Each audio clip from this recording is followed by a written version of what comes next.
各位观众朋友，大家好，欢迎收看4月杂志 AM 新闻，我是嘉豪。今发生什么大事代？头先就来报连载。树林地方法院有一名姓李的法官，半暝12点对宿舍跳楼不幸过往，将有可能是办案压力伤过大，才会行地路。台北市有一个也被盗贼婴仔，因为这土方检查出下脑膜出血，这块伤势不是一两天造成，敢是灵母畸胎，这部分搁要调查。今仔日搁再公布第2批内阁人数，刘世芳接内政部长，李秉坚接交通部长，那作家小也是接文化部长。树林地方法院有一名姓李的法官，半暝12点外对宿舍跳落来，不幸来过往。在此进前又讲到，伊最近办案压力真大，法官的这个协会呢，也呼吁司法院就要放连关考、限量分案等等方式来解决，通好来减轻法官的负担。接到有民众对楼救护车赶到现场了后，人已经无喘气心跳，送去抢救，又挽救无转来。蔡国民法官伫法庭演练不幸过身的就是伊。树林地院姓李的法官38岁，司法官52级毕业，主要升审、性侵、金融等刑案，也是台办甲破解案的受辩法官。12半暝12点外为宿舍坠楼身亡，经过上验了后，拜读外的介入。很多事情找他，他都义不容辞的帮忙，都非常优秀，真的也热心公益。就让我们真的很讶异，也真的也很震惊了，怎么会是他？完全看不出任何征兆，到现在我都没办法相信。树林地院表示，会配合家属提供相关的协助，暗过伫司法进程，伊捌互太太传信息讲办案的压力大，虽然详细原因爱过调查，暗过也互法官工作沉重的议题，佫引起关注。双方都不上诉，判决书一定要写那么多吗？譬如说，有法官助理，难道不能把法官的心证告诉助理？助理拟出来以后我再改，不行吗？把重要的事情交给法官，而不要减轻他一些不必要的负荷。民团发声制度改革，法官协会也发声明，呼吁司法院1个月内提出具体措施，减轻法官工作负担，建议为限量分案、放连关考等方向进行。大家都承受很大的压力，那为了落实对同仁的身心关怀，那我们是有推出一个心理健康关怀方案。司法院统计全台各地院刑事案件，今年刑事部分为110年，41万外件，去年清关到将近50万件，办案负担大。虽然司法院有向中央争取情报法官认定，不过依然约袂到案件增加的速度。记者综合报道。如果囡仔可能是互灵母虐待啊，台北市有一个也被盗贼囡仔，因为吐送病院治疗，所检查出下脑膜出血。虽然这囡仔的身躯顶部其他外伤，不过医生呢已经甲这家防中心通报。市长蒋万安认为，病院讲这个伤势不是一两天造成的，敢是苦毒囡仔这部分是佫需要调查。社会局也发现讲，这灵母所回报的这顾囡仔时间，伊无老实讲。目前先叫家长甲囡仔拢带回去，也那灵母这部分先暂停顾囡仔。开的案件是引起社会关注。台北市长蒋万安11第2会是替伊哀悼1分钟，但台北市阁传出疑似苦毒囡仔的案件，一个还未满1岁细汉囡仔4月70时出现吐的镜头，托有照顾的年母通知家长送病院了后，诊断是下脑膜出血，虽然囡仔身躯无外伤，但医生随向家防中心通报。因为是外伤是观看不出来的，那有可能是不是其他的这个外力或受伤所造成的部分，都还要再了解。手术算是成功，但是还是要看他后续恢复的状况。即刻提出了检调早期介入的机制，好来尽快厘清整个事实真相。目前还没有办法断定。只能说是疑似儿虐。蒋万安嘛进一步讲，这病院研判这个伤可能不是一两天内造成的，爱而且敢是苦毒囡仔的案件。市府除了要求卫生局在医疗方面爱予伊上好的照顾和医治，嘛要求警方介入侦办。社会局去了解嘛，发现讲，你们疑似有收托时段回报不实的情形。疑似有收托时段回报不实的状况，那如果我们查证属实，将依违反居家登记管理办法，命他限期改善并退准公共合作。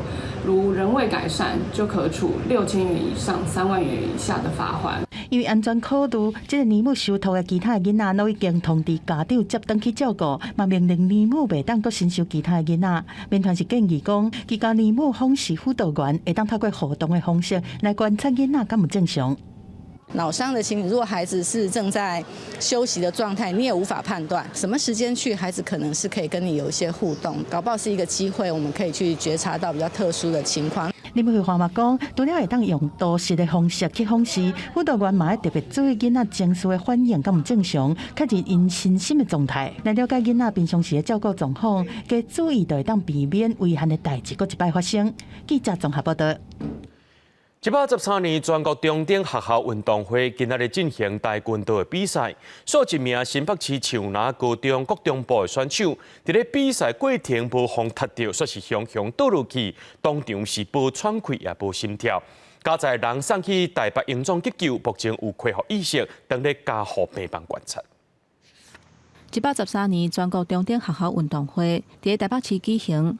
这礼拜伫台北市立大学的天宝校区体育馆进行国中组跆拳道的比赛。不过12早起，一个新北树林高中国中部的选手开始比赛无偌久，伊想要攻击，不过还未完成动作，就随倒向下转的稳落，而且无喘气嘛无心跳。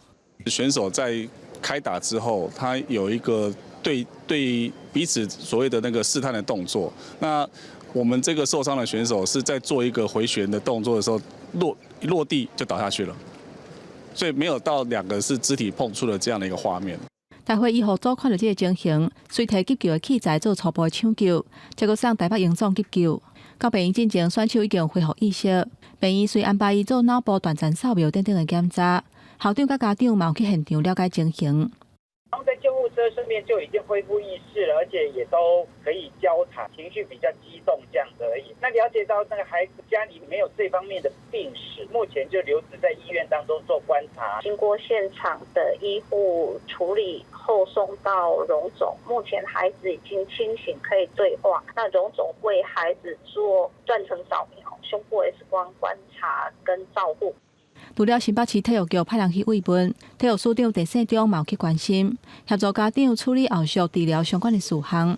为了安全，这个选手伫一系列的检查了后，会转去医科加护病房观察，追踪后续恢复的情形。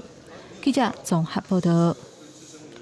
讲到花莲天王星大楼拆除作业，因为评估这建筑不刷位的情形真稳定，敢若保留饭店边啊一间广场，安算暗时会甲6楼、7楼拆掉，脚踏车就会当上到5楼去拆，速度会更较紧。另外，还有3个人失踪找无到，今仔日搜救人员伫咧沙卡当步道找找失踪的新加坡红阿母的时阵，所有这土石啊放落来，上界大粒的石头，背书有1台车遐尼大粒。加在这搜救人员找有所在味，抢救的任务也就先暂停。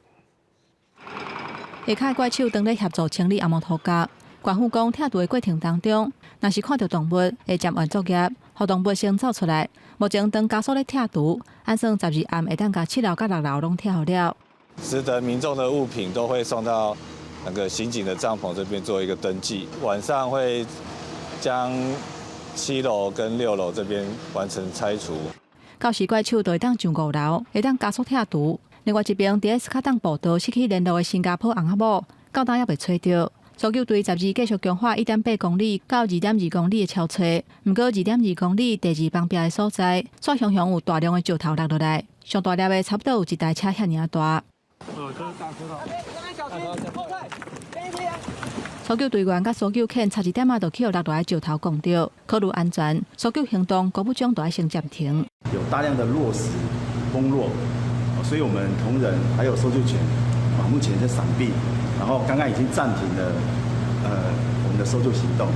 另外一边，中和矿场伫咧找姓肖的司机的时阵，嘛发生意外，落来石头撞到整理路面的怪手，地主油管受损，不过并无影响搜救行动。大型的机具已经去甲传出歹味的热区，地动了后有袂少所在受损，不过煞有游客无够安全，走入去已经封起来做成步道。这条步道有几个所在绑起，路基嘛因为落来石头受损。林业署委托施工的业者清运，游客偷偷走入去，或者施工的人员是真烦恼。我们评估这段步道目前算是还蛮危险的，我们是在前面有做了2道的封闭方式。林业署强调讲，会按监视器来处理，若偷偷家己走入去，会依法来告发。记者综合报道。大地震了后，这花莲极影响的山海关大楼变作是危楼，经过评估是唔免拆补强了后，就当继续大；是要拆还是补强，就要等住户来开会讨论。另外，伫美仑的马可波罗大楼呢，本体是互人搭黄单列做是危楼，要发1万块的慰问金予受灾户。不过，即马却认定讲这大楼已经无危险，这慰问金根本互讨倒转来咧。县政府表示讲，已经发出去啊，袂甲因讨倒。大楼的壁过比起，这是花莲的山海关大楼。伫花莲大地震了后，被判定是危楼。伫12早起，有部分的大户想要入去摕物件。因为有安全的挂虑，住户就要先签切结书，而且爱戴安全帽啊，才会当入去。那大楼的住户真着急，附近的住户嘛烦恼大楼唔赶紧处理，会受到牵连。我有余震的时阵啊，伊个石头拢个直直连落，拢喷到阮遮。你看阮的车有无？啊，我拢家驶边仔去啊。以后也讲有震动来讲吼，大家就危险的啦。不能够让住户进去，但是因为我们的保全公司很为难，他如果住户硬要进去，所以他才会用签切结书的方式。山海关大楼因为建筑物受损真严重，不过国际中心4月11向受灾户说明，会当评估进行内进补强的工程，就会当继续大。住户礼拜二会开会讨论，若决定补强，山海关会是花莲第一栋红单补强，唔免拆，阁会当继续大的大楼。那等于说，我除了我有水平方向的力量抵抗以外，我上下的力量也经过混凝土、钢筋混凝土的这样子一个助拉。大地震嘛，造成美仑马可波罗大楼顶楼的顶仔倒去，倒伫咧半墙仔边啊。县府勘查了后，搭黄单来做危楼，发1万块的慰问金予受灾户。不过，即马阁认定大楼无危险，是引起争议。他要拿掉我这个1万块，我可以拿，我是我个人哦。可是别人领的人，他要不要这样做，我不晓得哦。不是因为建筑物的损坏被张贴黄单，而是因为它有高空坠落的这样的一个危险被张贴黄单，由县府来协助排除这个危险的障碍，费用就是由县府的灾害准备金来处理。住户质疑县府判定危楼标准可能有问题，黄单拆掉了后，顶楼倒去的露台会交住户拆除，费用是袂少，要求县府甲管委会协调，要安怎处理？记者华联报道。台南北区的北华街当日起一栋12层楼高的这个社区大楼，不过附近的住户对去年8月就发现讲，因的厝有塌落去，而且佫起高坪，大地震了后是变佫较严重。台南市工务局也监测到这地下水站有喷出来情形，所以昨日要求建商就要停工，而且甲附近的15位居民紧急撤离。今日建案基地边仔的小巷仔内，有几个去用撤离的民众，趁着雨势，赶紧倒来厝来摕生活用品。但是详细看，伊的厝唔但出现粉野，甚至连门口的门条拢裂开，住户是质疑受到隔壁建案影响。也恶了啦，我这厝都崩了。你讲伊这坏了？你去睇人摆啊，但你危险啦。要安怎？到时较讲。更加大。当然是有一个嫌疑啊，对无？啊，这现在地变要安怎，无人敢讲是安怎啊？你往你冲，搞不好水量愈大。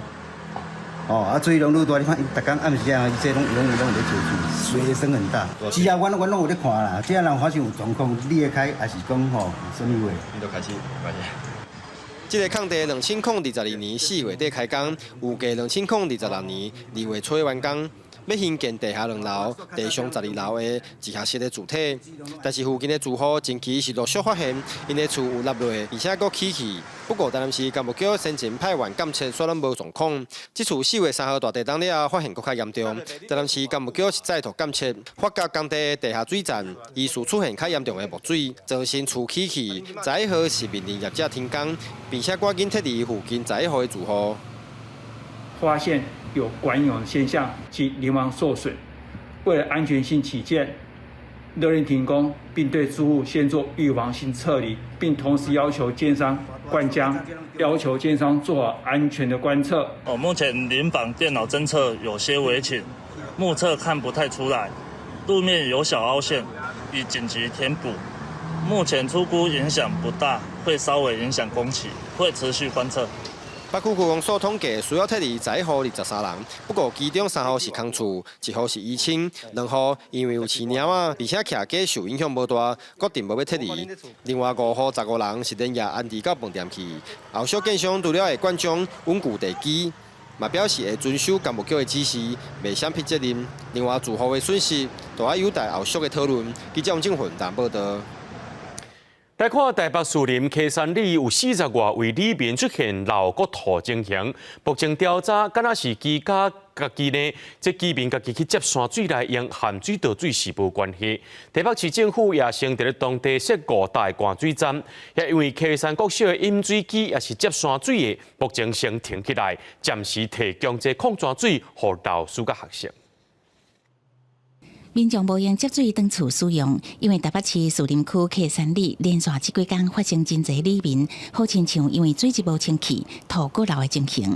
里长烦恼是因为地冻了后，造成山泉水的水质变浊造成的。有点像是吃坏肚子那种感觉一样。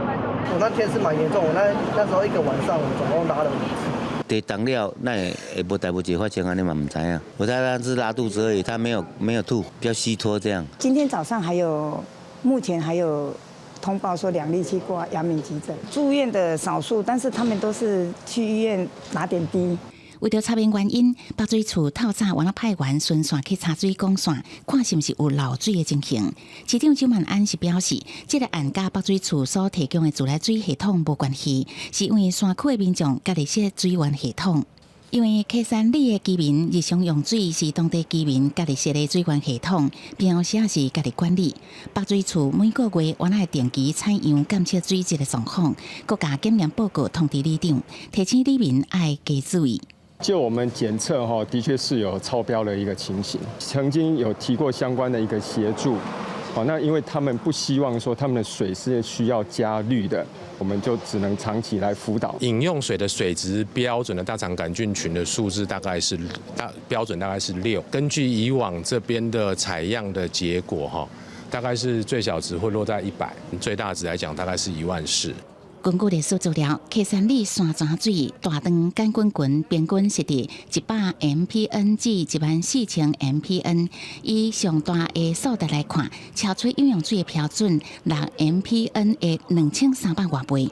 因为溪山国小饮水机的水源嘛是溪山里山泉水，所以为了安全，学校已经暂停饮水机供水，搁提供干仔水予学生囡仔使用。为了安全起见的话，我们还是有把水质今天会去送验。小朋友的部分，我们就暂时停止公益饮水机的水，我们都是用瓶装水。因应这个事件，北水也伫当地校园内设5个紧急出水点。台北市立联合病院阳明院区12开始嘛开设特别门诊，提供医疗服务。记者综合报道。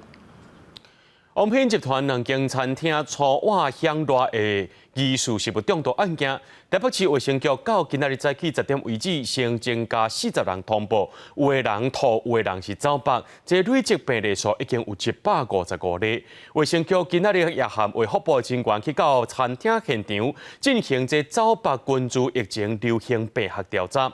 发布部表示，讲这王品的关怀方案，讲这两间店的消费者对4月10日开始会当登去店里退钱。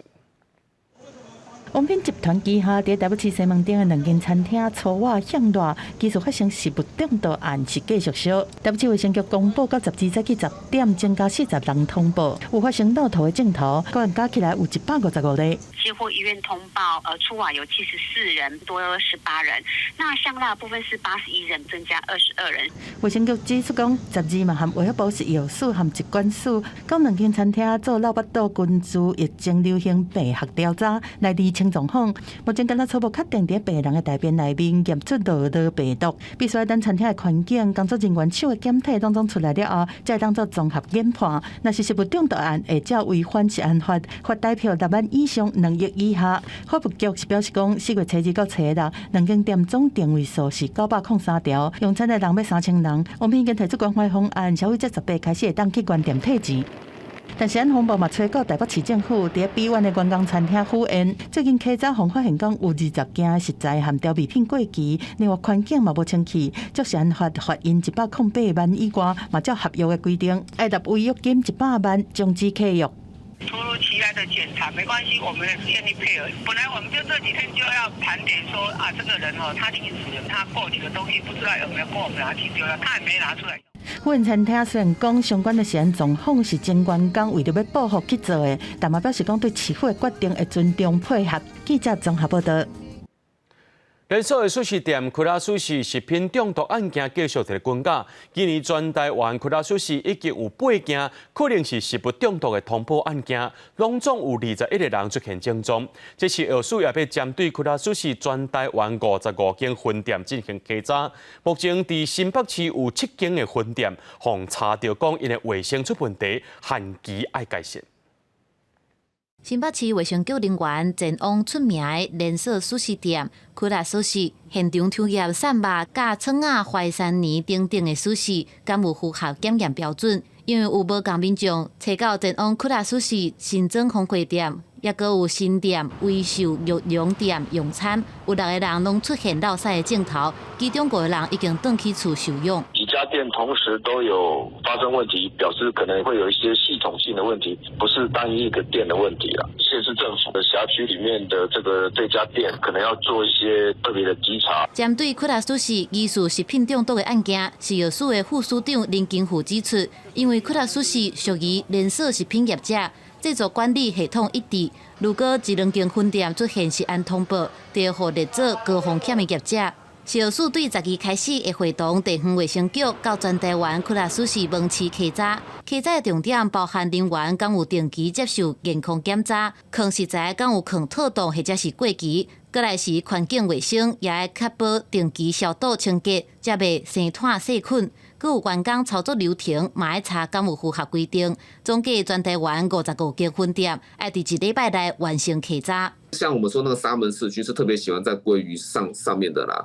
好，那这样的话就要去看看说是不是有些特定的食材那它是有那个病菌在上面，太多人使用。那当然就是在诺罗病毒流行的季节，你是很容易中标的啦。要注意的是，新北分店现场互查出有设备甲机具无清气、冷冻库无定期除霜等等的卫生疏失。如果业者限期无改善，会以食安法开罚。要拿库拉寿司人体采检的部分，疾管署会伫后礼拜2对外公布检验的结果。记者综合报道。3月底爆出宝林地色的中毒事件，是台湾头一届验出邦列克松。有收治2名病人的马街病院，因为医护人员有警觉，而且也问甲真详细，认为这案件不是普通的情形，就赶紧去找急诊毒物科主任苏玉忠。根据着临床经验也佮现资料，第一时间就认为邦列克松中毒的可能性是真悬的，也含计当天为福部的专家会议结论相像。宝林地色中毒的案件，收治其中2个病人的马街医疗团队，登去看毒物找源头的过程。3月2日第一个个案，对急诊转入去加护病房。第2个是到急诊，伫抢救了后转加护病房，同一天就不幸过身啊。加护病房的护理师和值班的医师发现讲，这2个个案的病情真相同，而且食过同款的物件。随通知动检科，动检科的医师看到餐厅就要停业，发现有可能是中毒，咨询急诊毒物科的主任，找问判断可能是邦克列松中毒，是台省卫福部专家会议就先有测啊。发现这2个病人都有相近的一个异常点这样子，那所以我们就通报了当时的值班医师，会不会有什么外力介入，是不是被下毒？所以我就紧急的就咨询，搜寻一下文献果然查到说，其实这个全球案例虽然少，但是曾经发生过，就是在2020年广东他们也是有这个河粉的中毒案。所以总共2个个案中过3天，好在医疗团队有警觉和详细问病史，掌握关键就是弄食过的物件果仔来查文献，判断出台湾第一件邦克列松中毒的案件。嘛，因为台湾之前无相关的治疗经验，卫福部成立群组，甲这边有收治中毒个案的病院拢加入来交流。我们还是希望病人的这个肝脏它有机会功能能够自己恢复。当然不得已到最后必须要进行肝脏移植的时候呢，肝脏移植之后，因为未来它必须要终身服用抗排斥药，好，那当然会对体能会有一定的影响。医疗团队利用电话会长重视关心的支持，随时监测，目标就是器官功能的恢复。当来看这个台湾第一个邦吉列生食物中毒的案件，甲打死亡率是6%，比文献写的致死率3成以上是加真侪。记者综合报道。带观众朋友来看这新闻，讲到美国、日本、菲律宾的领导人在一直的美国白宫举行头一届3方峰会，除了表明3个国家会做伙防御，会后也发表声明，强调台海和平稳定是非常重要的，而且是这全球安全甲繁荣袂当欠缺的要素。美国总统拜登11日白宫甲日本首相岸田文雄甲菲律宾总统小马可斯举行第一摆美日会3方峰会。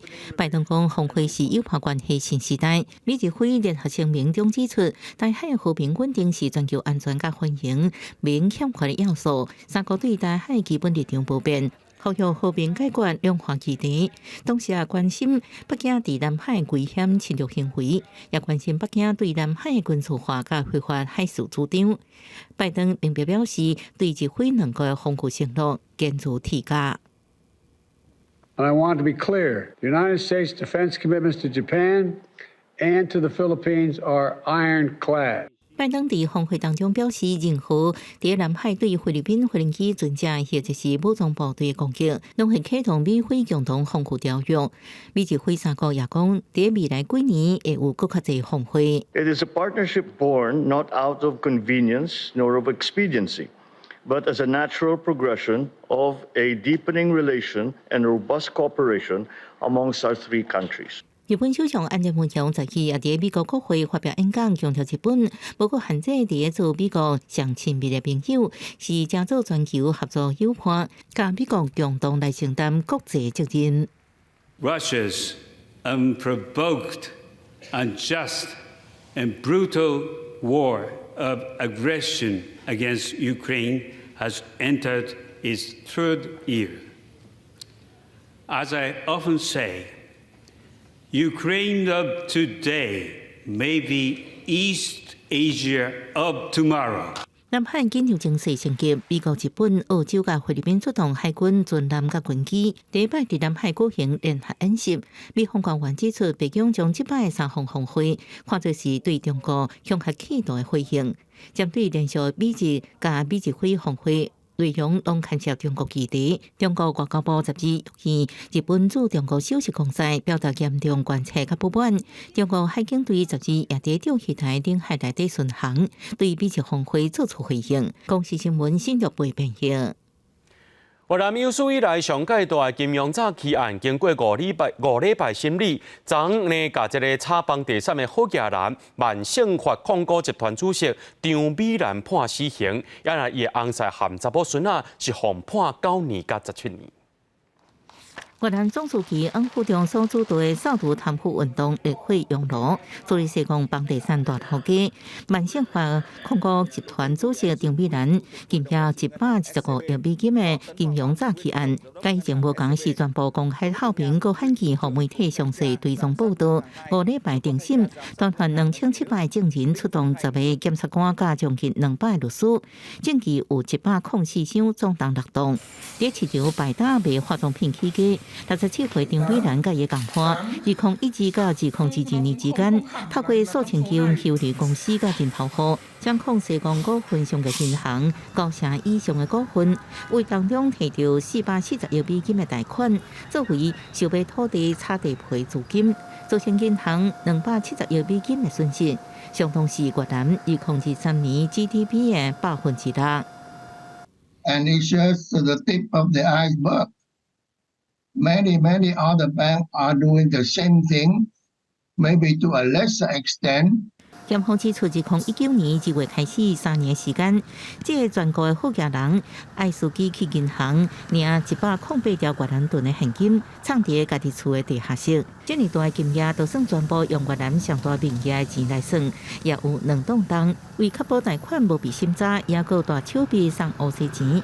前永恒首席检察员就因为收500万美金的乌西钱，被判无期徒刑。张美兰甲前永恒官员、前政府官员甲社工股份上级银行等85个被告，互检方以恶洗、滥用权力、滥用资金甲违反银行法这罪名起诉，互执行期人民法院在依对张美兰处死刑的重罚。共案的被告也全部有罪，4人被判终身监禁，其他刑期为3年到20年。张美兰的先生甲查某孙分别判9年甲17年徒刑。公视新闻王慧文报道。南美洲国家哥伦比亚水库特别大底，即首都和附近的城镇，最早一开始会分区限水，10天会停水1天，大概有900万人受到影响。哥伦比亚首都波哥大的清加萨用水系统2个主要水库水位降到40年的极点，储水量存不到2成，真侪所在已经大家看到底。波哥大市长特别宣布分区停水，将首都分做9个区域轮流，每10天停水24点钟，11正式开始。Busca garantizar que podamos seguir prestando el servicio de agua potable en este año, en estos meses que vienen, pero también el año entrante. 去年底开始，性影现象在哥伦比亚发挥，荷南美洲的热天更较热，哥伦比亚扩化恶化，也引起更侪生命火灾。今年2月以来，波哥大外围的拉卡莱拉已经常常停水，民众爱挂水桶等温水车来送水。这摆波哥大限水措施，目标是减少1成的家庭用水，按算会影响首都甲周边城镇900多万民众的生活。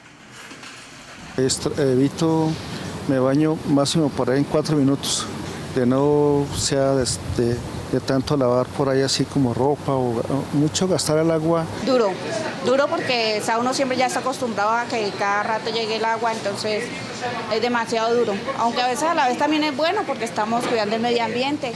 民众洗衫、洗车甚至洗身躯，拢尽量省水。每隔15天，当局会根据落雨量甲省水情形调整相关的限制。环境部长按算4月底5月初才会出现大雨。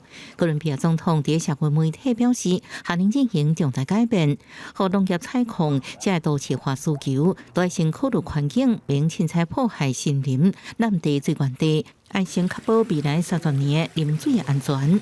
公视新闻是会长报道。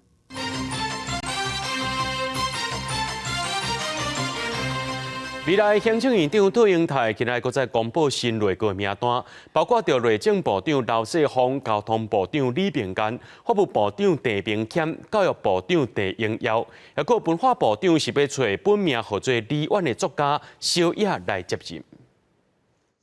罗清德5日空就要就职总统，准行政院长杜英泰公布第2批新内阁的人事，包括内政、交通、法务、教育甲文化部等等5位部会首长。杜英泰指出，新部长拢有稳定前行的条件，而且有专业领域的知识，希望因解决问题找到新的方法，为新的问题找到好方法。行动创新内阁团队给国人带来更多的安心跟信赖。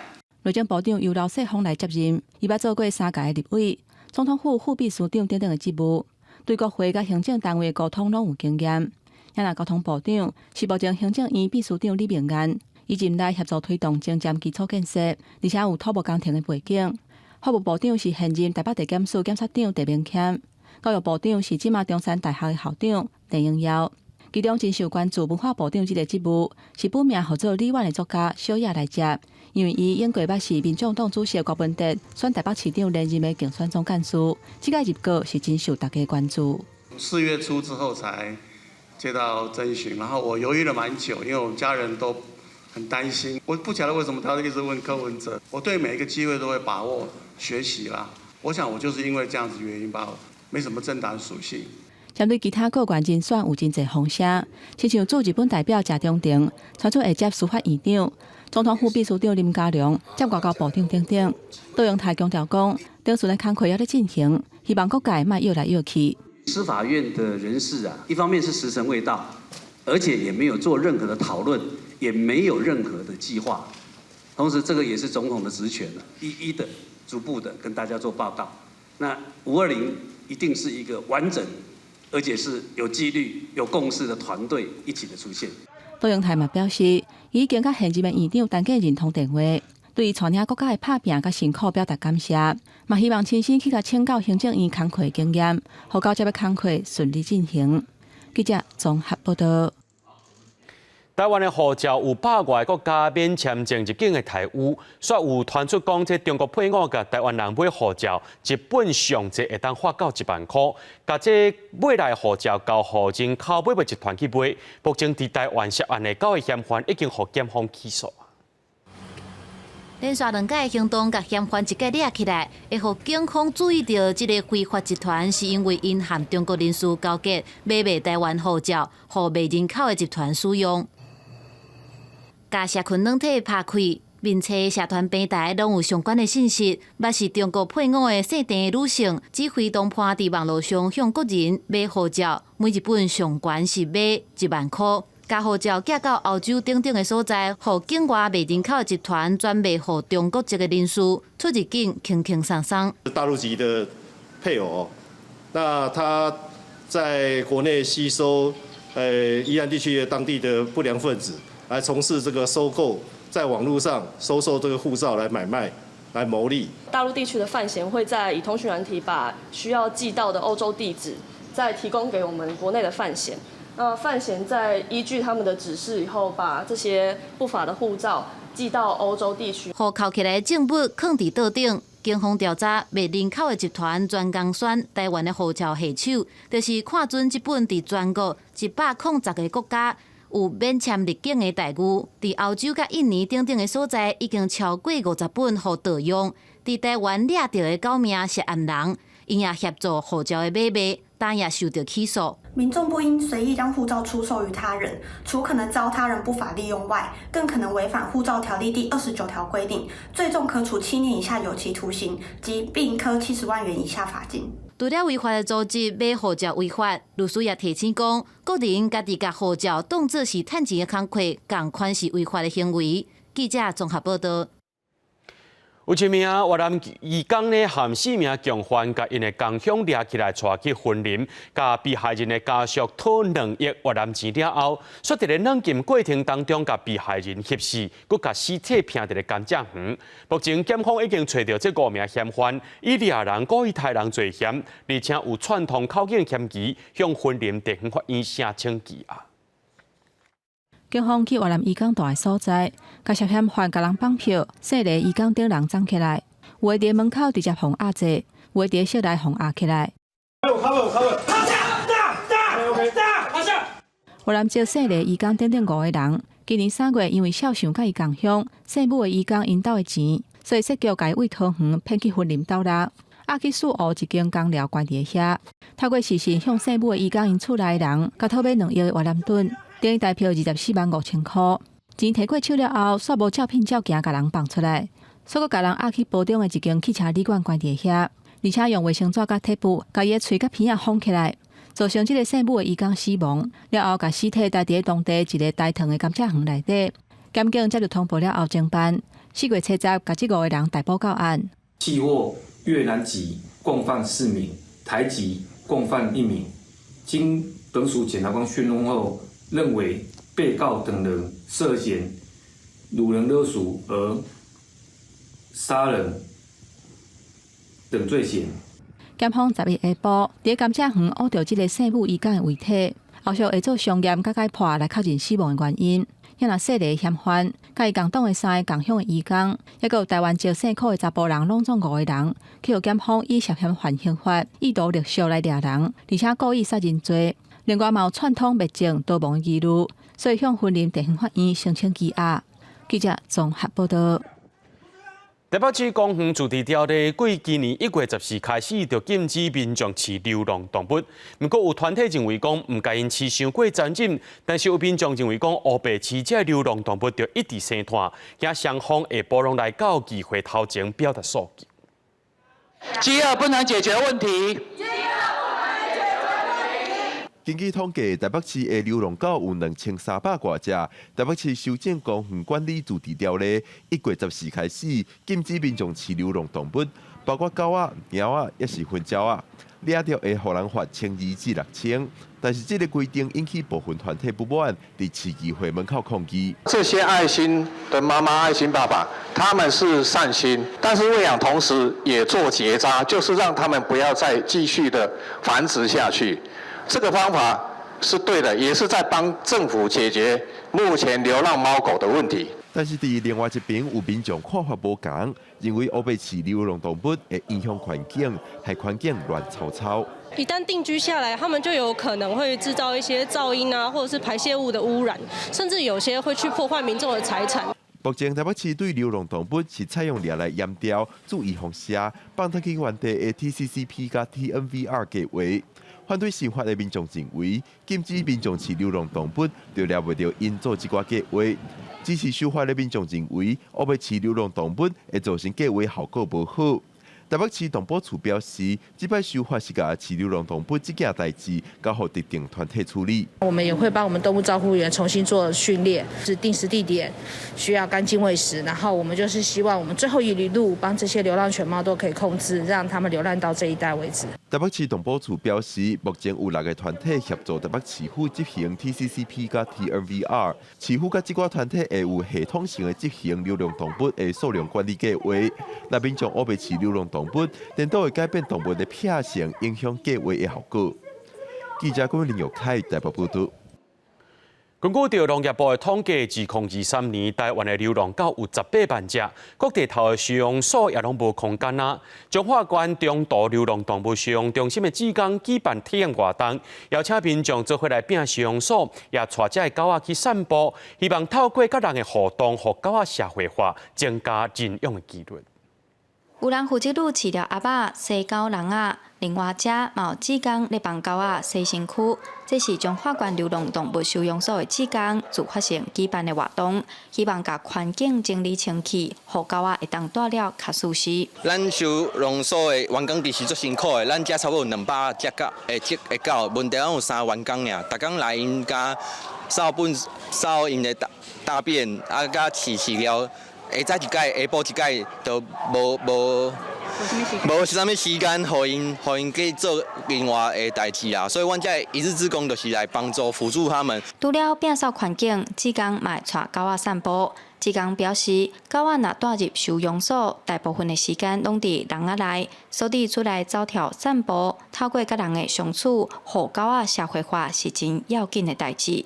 就是这边的狗狗其实都很乖、很亲人，所以想更努力让他们可以出来社会化，然后被大家看到。我以后嘛是有可能会饲狗啦，就是先来遮做志工看卖，讲的就是先一个体验，安尼嘛我嘛较知要创啥，我嘛较有准备，才会使决定我刚要饲尔。彰化县流浪动物收容所的志工体验活动已经举办10多档，因表示，即阵参与的人愈来愈多，大家拢真热心斗骹手，期待透过活动，互更较侪人了解流浪动物的处境，提升动物保护的概念。记者杨淑晴彰化报道。林业署对109年开始，就去花莲的岛溪乡参民众做长期沟通，做伙进行当地乌熊的监测也个保育。今仔日也开记者会，向大家报告成果。当地人唔但成立巡守队，也换改粮食蜡具，也设立影机，同齐来保护台湾乌熊。或什么动物在叫，我们就过去，看到很像熊，我们就跑回来。公牛怎么有声音？跑到后面看，哇！看到铁皮都一个洞。根据调查，花莲岛溪乡真有可能是全台湾目前台湾乌熊上济的所在，而且生活范围也离在地居民愈来愈近。捌看过熊分者的人就有8成6，捌拄过乌熊的有6成7。林业署自民国109年开始，参专业团队去到当地访问居民，也进一步含因做伙投入乌熊保育。林业署拜5举行记者会，向大家报告目前的监测结果。拍到了很多的母子熊的一个出现情形。代表这边也有繁殖的个体。我们至少可以保守估计，至少在这边有20只的黑熊在这边活动。林业署表示，长期和居民沟通之下，因唔那成立巡守队，配合换改良过的蜡具，也协助伫山顶设立影机，记录台湾乌熊的行踪。根据资料，民国112年开始有4个在地团体成立巡守队，一直到今年已经又搁增加到7个。伫公司合作之下，林业署认为居民配合通报乌熊的状况是好真济。其实我们110年到111年的通报没有很多，但去年就通报了7件，部落族人愿意通报，愿意参与这个黑熊保育的这相关的工作。当地清水部落表示，较早居民若看到乌熊，会感觉真惊吓，和林业署合作建立这个监测通报和巡守流程，居民拢真愿意配合，相信人和乌熊会当好好啊相处，因也会继续投入台湾乌熊的保育。记者刘时武、谢桂林台北报道。交通部航港局为着要活化高美灯塔园区，规划全台湾头一座有民宿服务的灯塔，今仔日也对外公开，而且是伫咧符合文资法的规定之下，带动旅宿，希望会当带动这海线观光。红白色水的建筑看落是真显目，台中清水的高美灯塔，因为功能是替船仔指引方向，不过即马经过改造，成做头一间灯塔民宿。交通部长王国材亲身去体验。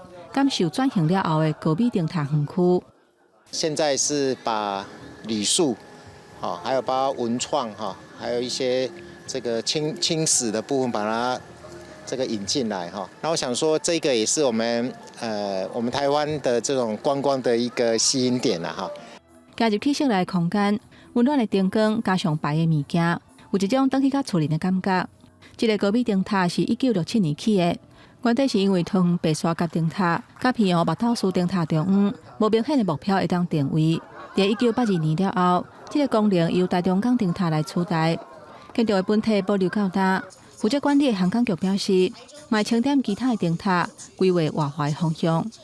那后续我们当然还有其他的活化的标的比如说桃园的白沙甲灯塔基隆的灯塔文物馆，这个都是我们目前已经启动在规划中的。航港局表示，除了灯塔本体，伊原底是观光的必倾式，因为防卫做是历史建筑，所以以文资法的规定重新做规划，打造7间无同款房型的客房，嘛加做头一间灯塔民宿。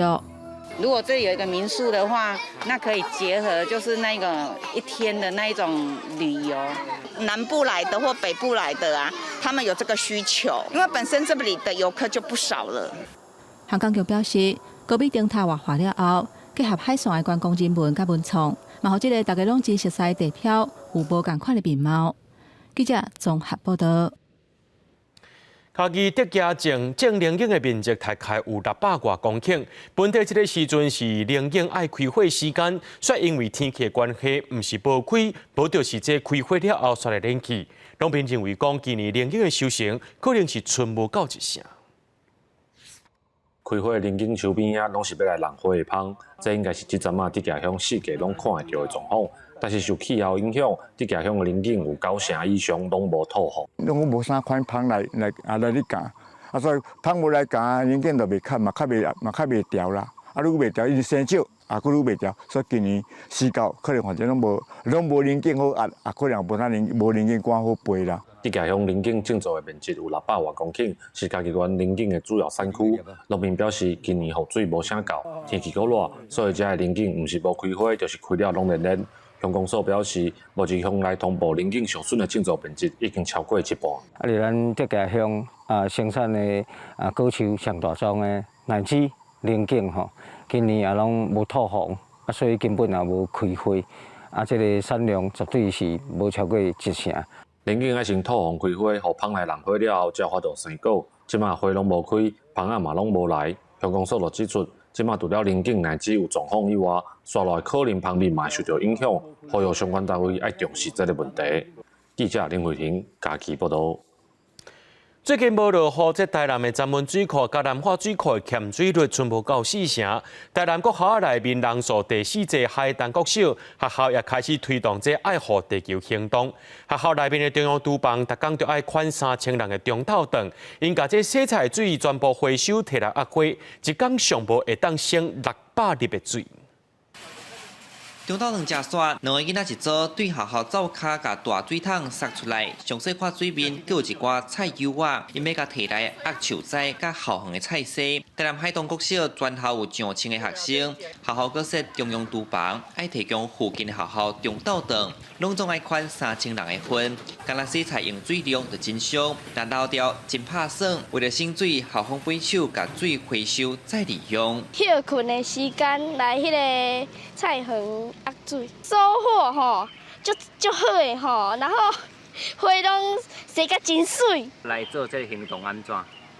做好，因为会当爱护地球。咱的囡仔吼，就是爱安那节约用水。啊，阮的迄个水龙头嘛都有特别的设计，水量变小，让孩子平时在学校里面就养成这样用水的习惯。校长讲，几当前因为南部欠水，学校才开始将水回收再利用，但讲上无通省600公升的水。另外，学校环保行动做甲真彻底，连摒扫的家私有7成拢是修理过，搁再利用。卫生组长那像魔术师，甲歹去的物件摒洗修理，比如讲保罗的便当器，伊就甲摕来倒粪斗，就会当去使用。那一般咧讲资源回收，其实更较重要就是减量个再利用。那当物件咱一直再利用，延长即个物件的寿命。咱会当尽量卖买新的，减少地球的即个资源的浪费。学校带头甲学生用实际行动，爱护咱的地球，就毋茫甲环保影响的观念向下定根，通减少对地球的损伤。记者上台南采访报道。随讲爸母话手写台语文，教育部举办母语文学奖，对97年开始举办到今，已经是第9届了。鼓励民众用母语来创作，记录这块土地点点滴滴。古早的文化，强要无。念歌团唱出对文化流失的烦恼，为着让咱在地语言传落去，今年是教育部第9届母语文学奖，鼓励大家用台文、客文来创作。这届总共397件作品报名，有学生、老师和社会人士来参加，将每经54件得奖。今年以红卡地故乡甲竹笋摕到双料冠军的蔡秀英，40岁才踏入台语文学界，摒洗学台文，就是想要让查某囝对咧会晓讲台语。我上大的创作理念就是写好我要互阮查某囝读有嘛，我手写我口。就是你讲你的母语是啥，你就写啥。承办单位表示，大概有1/4到1/3对母语创作真有热情的作家，逐档拢有新的作品，逐档嘛拢有一寡新人。对文学界有兴趣的大学生张宏文，今年头一届报名就得奖。伊表示，未来也想要用台语文记录故乡的故事。写迄寡故乡的代志，因为我感觉，甲故乡有关系。拢是甲台语较有关系，用台语这个连接来连接我的故乡。承办单位望未来会当有搁较侪优质投入，用咱的母语去记录对这片土地的感情。记者刘心武、谢桂林台北报道。明仔载天气是好也是歹，做回来看预报恁就知。